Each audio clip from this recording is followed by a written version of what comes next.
সুন্দর এই জঙ্গলটিতে ছিল নানান পাখির বসবাস। তেমনি এই বনের এক কোনায় বাস করত টুনি পাখি। টুনির ছিল 4টি নীল কন্যা। 4 কন্যা নীল রঙের হওয়ার কারণে টুনিকে যেমন সবাই এক নামে চিনত, তেমনি 4 কন্যার গায়ের রং নিয়ে সবাই অনেক হাসাহাসি করত। কি হলো রে মা, তোরা এখনো বের হসনি কেন শুনি? তোরা কি ঘুরতে যাবি না নাকি? আজকে তো তোদের ঝর্ণায় গোসল করতে নিয়ে যাওয়ার কথা। টুন টুন টুকি টিং টিং টুম্পা, কি রে তোরা কি আমার ডাক শুনতে পাচ্ছিস না নাকি? এই তো মা, আমরা তৈরি হয়েছি প্রায়। আমাদের আর 2 মিনিট সময় দাও, এক্ষুনি বের হচ্ছে। সেই তখন থেকে 2 মিনিট 2 মিনিট করে যাচ্ছিস। এই তো মা, আমরা সবাই তৈরি হয়েছি। এ কি রে, তোরা এভাবে নিজেদের ঢেকে রেখেছিস কেন শুনি? তোরা কি চুরি করতে যাচ্ছিস নাকি? দেখে তো মনে হচ্ছে তাই। আসলে মা, দিদি এভাবে নিজেকে ঢেকে রেখেছে যাতে আমাদের গায়ের রং নিয়ে কেউ হাসাহাসি করতে না পারে। তাই দেখো, এভাবে ঢেকে রেখে কত গরম লাগছে আমার। দাঁড়া, তোদের আমি কতবার বলেছি না অন্যের কথা শুনে নিজেরা কষ্ট পাবি না? নীল রং কি খারাপ নাকি শুনি? কেন নিজেদের এত অপ্রয়োজনীয় মনে করিস?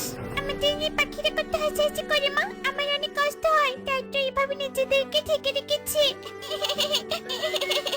পাখিরা বলবে তাই বলে কাঁদতে হবে? তোরা হলি টুনির মেয়ে, এখন এসব ঘুমটা রেখে চল। টুনি মেয়েদের ঘুমটা রেখে ঝর্ণায় যাওয়ার উদ্দেশ্যে রওনা দেয়। কে রে টুনি, নীল 4 কন্যাকে নিয়ে ভালোই তো দলবল হয়ে যাচ্ছিস। সত্যি তোরা টুনি পাখি হয়ে কিনা এমন নীল হয়েছিস? তোদের যা লাগছে না দেখতে, কেমন একটা গায়ের রং। দুনিয়াতে কি আর কোনো রং ছিল না? তুমি তো সাদা হয়েছো দিদি, তোমাকে কিছু বলেছি? অযথা আমার মেয়েদের পিছু পড়ো না তো, যত সব। এই চল তোরে মা, তোরা চল। দেখেছো মা, দেখেছো মাসি আমার দিদিকে কত হাসলো। টুনি মেয়েদের আত্মবিশ্বাসের সাথে সান্ত্বনা দিয়ে সেখান থেকে ঝর্ণায় গোসল করতে চলে যায়। এভাবেই দিন কাটতে থাকে। এ কি রে, তোরা এভাবে রং করা পানির পাশে দাঁড়িয়ে আছিস কেন? আর টুনটুন, তুই এভাবে দাঁড়িয়ে আছিস কেন? কি হয়েছে? আমরা হলুদ রং কিনে নিয়ে এসেছি মা, এই রঙে আমরাও হলুদ হয়ে যাব। এবার আমাদের আর কেউ নীল বলে হাসতে পারবে না। কি, তোর এবার কিন্তু সত্যি বাড়াবাড়ি করছিস। চল আমার সাথে, তোদের আজ একটা জায়গায় নিয়ে যাব, চল।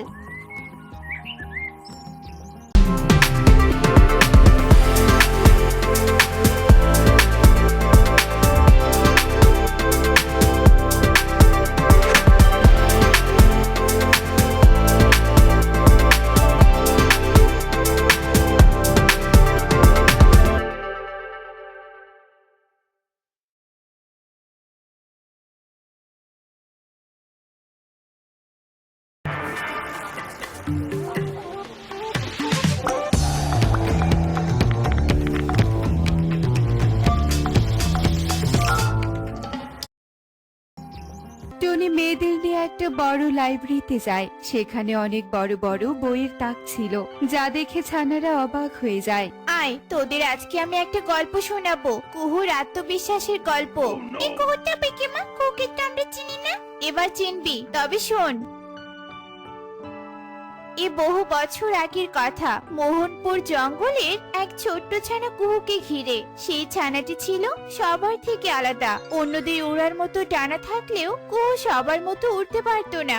দেখতে একদম রোগা আর অসুস্থ ছিল, যার কারণে মায়ের ভালোবাসা পেলেও বাবার ভালোবাসা তার ভাগ্যে জোটেনি। কিন্তু বনের পশু পাখিদের সাথে তার ছিল বেশ ভাব।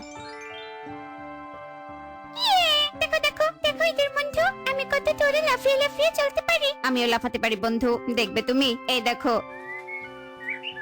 আরে বা বন্ধু, তুমি আমি উঠতে না পারলেও কত সুন্দর লাফাতে পারি। এই যা, আমি তো একটা কাজ করতে ভুলে গেছি। কি কাজ বন্ধু? আমাকে তো বলনি। কই, কি করবে? আরে দেখো না, আমি নতুন কি আবিষ্কার করি, বাবা মা দেখলেও খুশি হবে। আরে আরে, বাঁশ কাঠ দিয়ে কি হবে শুনি? তুমি কি ঘর বানাবে নাকি আবার? তাহলে তো বেশ ভালো হয়। দেখতে থাকো বন্ধু, দেখো।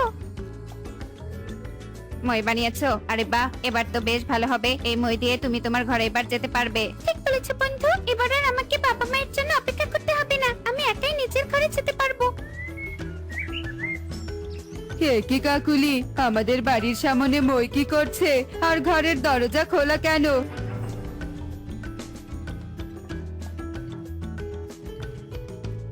এ কি, তার মানে তুই এসব করেছিস? তুই মই বানিয়ে গাছে উঠেছিস? হ্যাঁ বাবা, কেন তুমি খুশি হওনি? দেখো আমি কত সুন্দর একটা মই বানিয়েছি। এখন আর আমাকে তোমাদের জন্য সারাদিন গাছের নিচে অপেক্ষা করতে হবে না। আমি যখন খুশি ঘরে চলে আসতে পারবো। চুপ কর, একদম হাসবি না। নিজের উড়ার মুরদ নেই, আবার মই বানিয়েছিস। এই মই দিয়ে যদি কোনো সাপ বা হিংস্র প্রাণী আমাদের ঘরে চলে আসে তখন কি হবে? ফেলে দে বলছি, এই মই ফেলে দে। এমন করে কথা কেন বলছো কালু? মেয়েটাকে ওই যে আমরা মাটিতে নামিয়ে দিয়ে কাজে যাই, একদম বিকেলে বাড়িতে ফিরি। মেয়েটা আমাদের সারাদিন নিচে আমাদের জন্য অপেক্ষা করে, ওরও তো বিপদ হতে পারে। সে হলে হবে, ও সবার মতো উঠতে পারে না কেন? এটাই ওর শাস্তি। কালু এভাবে মেয়ের সাথে বকাঝকা করে কথা বলতো, কিন্তু ছোট্ট কুহুর অনেক কষ্ট হলেও কখনো মুখ ফুটে প্রতিবাদ করতো না। এই প্রজাপতি, তুমি এভাবে উড়ে কোথায় যাচ্ছ? তোমাকে কত সুন্দর লাগছে। এসো আমরা খেলি। তুমি কি আর আমার মতো উঠতে পারবে নাকি? একটা পাখি হয়ে তুমি পশুদের মতো চলো। আমি কি না মিশবো তোমার সাথে? তোমার থেকে কত সুন্দরী আমি, যাও বলছি। বন্ধু, তুমি এই প্রজাপতির কথায় মন খারাপ করো না। তোমাকে সবাই কত কথা শোনায়, কত কষ্ট দেয় সবাই তোমাকে। তুমি একদম কষ্ট পেও না। এই তোর বন্ধু, আমি কারো কথায় কষ্ট পাই না। তুমি দেখো, যারা আমাকে এত কথা শোনাচ্ছে তারা একদিন আমার কাজের জন্য প্রশংসা করবে, সবাই একদিন আমাকে নিয়ে গর্ব করবে। কুহু এভাবে নিজের আত্মবিশ্বাসের সাথে চলতো, আর যত দিন বাড়তে থাকে কুহুর আত্মবিশ্বাস আরো বাড়তে থাকে। কুহু সব সময় মনোযোগ দিয়ে কাজ করত। এমন ভাবে দিন গড়িয়ে যেতে থাকে। কুহু ধীরে ধীরে তার বুদ্ধি দিয়ে দুটো ইলেকট্রিক পাখা বানায়, আর সেই পাখা দিয়ে উড়তে থাকে। আমার আজকে কত আনন্দ হচ্ছে, অবশেষে উঠতে পারছি। এবার যে যে পাখি উঠতে পারে না, আমি তাদের সবাইকে সাহায্য করব। এরপর থেকে কুহু তার বাবার আড়ালে সব বিপদে পড়া পাখিদের সাহায্য করতে থাকে। যখনই কেউ বিপদে পড়তো তখনই কুহু তাদের সাহায্য করার জন্য চলে যেত। এভাবে কুহুর প্রশংসা চারদিকে ছড়িয়ে পড়তে থাকে। কুহুকে নিয়ে কেউ আর হাসতো না, উল্টো কুহুর এত ভালো কাজের জন্য সবাই প্রশংসা করত। এ কি কুহুমা, তোর পাখা কোথায়? তুই যে পাখা বানিয়েছিস, সবার উপকার করছিস। বাবা, তুমি জানো? বারে, আমার মেয়ে এত ভালো কাজ করে আর আমি জানবো না? তোকে তো দেখে আমার গর্ব হচ্ছে মা। তুই আমায় ক্ষমা করে দে। আমি সব সময় তোকে অপমান করেছি, আমি তোকে কত কষ্ট দিয়েছি। তুই আমাকে ক্ষমা করে দে। না বাবা, তুমি আমার কাছে ক্ষমা চাইছো কেন? আমি তো তোমার কথা কখনো কষ্ট পাইনি বাবা। আমার অনেক আগে থেকে ইচ্ছে ছিল অন্যের উপকার করা। ঠিক বলেছিস রে মা, আমি জানতাম কালো একদিন ঠিক তার ভুল বুঝতে পারবে, আর আজ তাই হলো। ঠিক বলেছো কাকুলি, আমি ভুলে গিয়েছিলাম আমরা সব করতে পারি, কিন্তু যা আমাদের সাধ্যের বাহিরে তা আমরা করতে পারি না। গল্প শেষ রে মা, এবার বল তোদের গল্পটি কেমন লাগলো? খুব ভালো মা, আমার যে খুব ভালো লেগেছে। সত্যি এই গল্প থেকে অনেক কিছু শেখার আছে।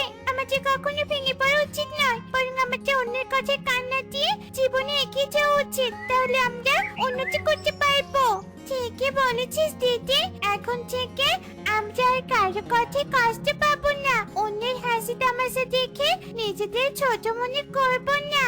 আমরা নিজেকে পরিবর্তন করতে যাব না, কারণ সবাই তার কর্মেই বাঁচে। আমরা যদি সামনে এগিয়ে যাই তাহলে একদিন সবাই আমাদের প্রশংসা করবে। আমি আরো একটা জিনিস শিখেছি মা, আমাদের যা নেই তার থেকেও বেশি কিছু আছে। একদম ঠিক আছে বলেছিস বোন।